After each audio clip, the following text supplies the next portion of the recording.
राजस्थान की राजनीति में पिछले एक सप्ताह से इसी बात की चर्चा चल रही है कि क्या कांग्रेस किसी और पार्टी से गठबंधन करेगी या नहीं करेगी। इस बीच नागौर को लेकर भी जो चर्चा पिछले एक सप्ताह से चल रही है वो चर्चा अभी तक जारी है, क्योंकि ना तो ये तय हुआ है कि आरएलपी के साथ गठबंधन होगा और ना ये तय हुआ कि गठबंधन नहीं होगा। गठबंधन को लेकर चर्चा चल रही है, ये बात खुद कांग्रेस के नेता कह चुके। इस बीच आज नागौर में एक राजनीतिक गतिविधि हुई।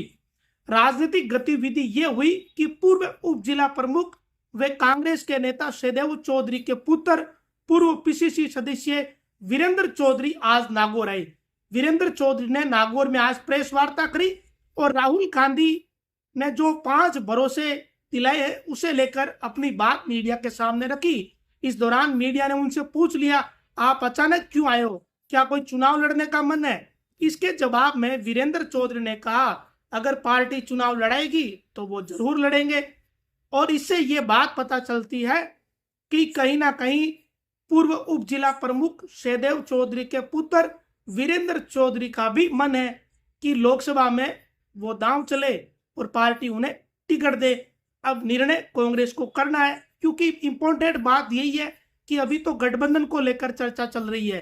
बेनीवाल व कांग्रेस का गठबंधन होगा या नहीं होगा, इसे लेकर फैसला नहीं हुआ है। इस बीच कुछ कांग्रेस के स्थानीय नेता अपनी राजनीतिक गोटियां फिट करने की कोशिश कर रहे हैं और वीरेंद्र चौधरी भी उन नेताओं में शामिल है, ऐसा लग रहा है। आज की प्रेस वार्ता के बाद वीरेंद्र चौधरी को मीडिया ने साफ शब्दों में पूछा कि क्या आप चुनाव लड़ोगे, तो कहा कि अगर पार्टी लड़ाएगी तो लड़ूंगा।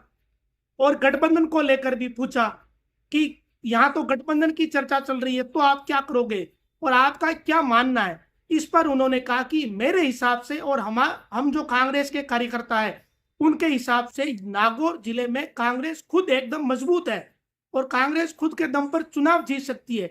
ये दावा वीरेंद्र चौधरी ने किया। अब वीरेंद्र चौधरी के बारे में ज्यादा लोग अगर नहीं जानते हैं तो मैं ये बता दूं, वीरेंद्र चौधरी पूर्व उप जिला प्रमुख सहदेव चौधरी के पुत्र है। सहदेव चौधरी विधानसभा का चुनाव लड़ चुके हैं और नागौर से वो टिकट की भी मांग कर रहे थे।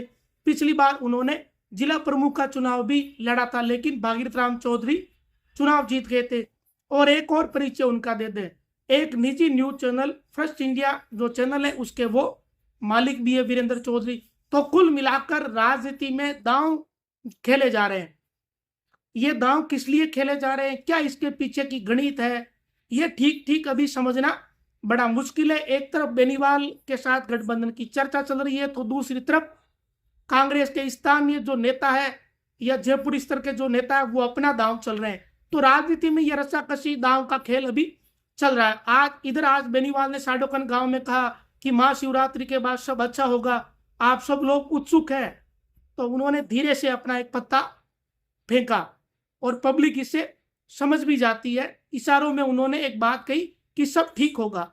इसके बाद वो पूछकर चले गए। आज पुणे में अभी कार्यक्रम चल रहा है, कल वो वापस दिल्ली जाएंगे और ऐसा लगता है कि कल दिल्ली में फिर से चर्चा होगी, क्योंकि अब ये बात एकदम खुलकर सामने आ चुकी है कि बेनीवाल 2 सीटों की मांग कर रहे हैं, नागौर व बाड़मेर। लेकिन ऐसा लगता है कि कांग्रेस केवल 1 सीट देने के लिए तैयार हो रही है। इसके पीछे भी शायद कांग्रेस का यह तर्क है कि आपने जब एनडीए के साथ गठबंधन किया तब भी आपको 1 ही सीट बीजेपी ने दी थी, हम भी आपको 1 ही सीट देंगे। दूसरी तरफ बेनीवाल भी अपना तर्क बता रहे होंगे कि बायतू क्षेत्र में जो उम्मीदवार बेनीवाल है वो कितने मजबूत है।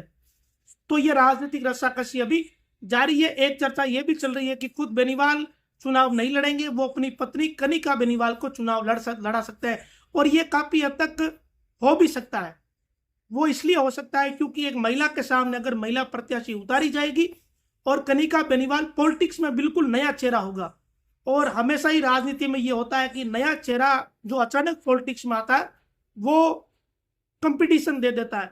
नया चेहरा, सुलझा हुआ चेहरा या बिल्कुल ही लो प्रोफाइल जिसे कहा जाए, ऐसे चेहरे अगर आ जाए पॉलिटिक्स में बड़े नेता के सामने तो बड़ा नेता भी परेशान हो जाता है। लेकिन फिलहाल की जो स्थितियां है उसमें एक तरफ ज्योति मृधा अपने स्तर पर अपनी तैयारियों में जुटी हुई है, वो नागौर भी आई थी, वापस जयपुर चली गई और उनके पास बड़ी जिम्मेदारी है, प्रदेश उपाध्यक्ष भी है।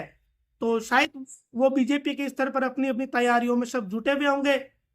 और एक और नेता जिनका भी पता नहीं लग रहा है, तो वो अपनी कोई रस्साकसी कर रहे होंगे। तो कुल मिला के नागौर की पॉलिटिक्स में ज्यादा पेचीदगियां बढ़ी रही है, कम नहीं हो रही है। चुनाव तो क्या स्थितियां ही अभी से पता है चुनाव की। कई जगह तो टिकट के दावेदार नहीं मिल रहे और बीजेपी ने 15-15 टिकट दे दी और एक झटके में दूसरी लिस्ट में 25 के 25 प्रत्याशी सामने आ जाएंगे। लेकिन नागौर को लेकर जो बेनीवाल ने जो बॉल फेंकी है गठबंधन को लेकर, उससे कांग्रेस के सारे नेता सक्रिय हो गए। अब आने वाले दिनों में जो अपडेट रहेगा वो आपके साथ जरूर साझा करेंगे। नई बात यही है कि वीरेंद्र चौधरी का भी शायद मन है कि मुझे टिकट मिल जाए, और उन्होंने आज प्रेस वार्ता करी, राहुल गांधी की उन घोषणाओं के बारे में बताया। मीडिया ने पूछा कि पार्टी लड़ाएगी तो मैं भी चुनाव लड़ लूंगा। तो ये सब पॉलिटिक्स है, सब अपनी अपनी कोशिशें कर रहे हैं। लेकिन अशोक गहलोत ने चाहा तो इस गठबंधन के होने नहीं होने में ज्यादा अपने को किंतु परंतु नहीं मानना चाहिए। गहलोत अगर अड़ गए कि नहीं ये गठबंधन होना ही चाहिए, तो फिर ऐसा लगता है कि ये गठबंधन होगा। अब एक सीट पर होगा या दो पर होगा, ये आने वाले समय में पता चलेगा। अभी तो लगता है कि अभी और समय लगेगा। लेकिन बड़ी बात यह भी कि हरीश चौधरी जैसे कई जो बड़े नेता है वो विरोध कर रहे हैं। अब उनके विरोध का क्या असर होगा क्या नहीं होगा, यह तो देखिए उसी समय पता चलेगा जब गठबंधन हो जाएगा या नहीं होगा। नहीं होगा तो मान के चलिए कि हरीश चौधरी की चल गई, और गठबंधन हो गया तो यह माना जाएगा कि अशोक गहलोत भारी पड़े।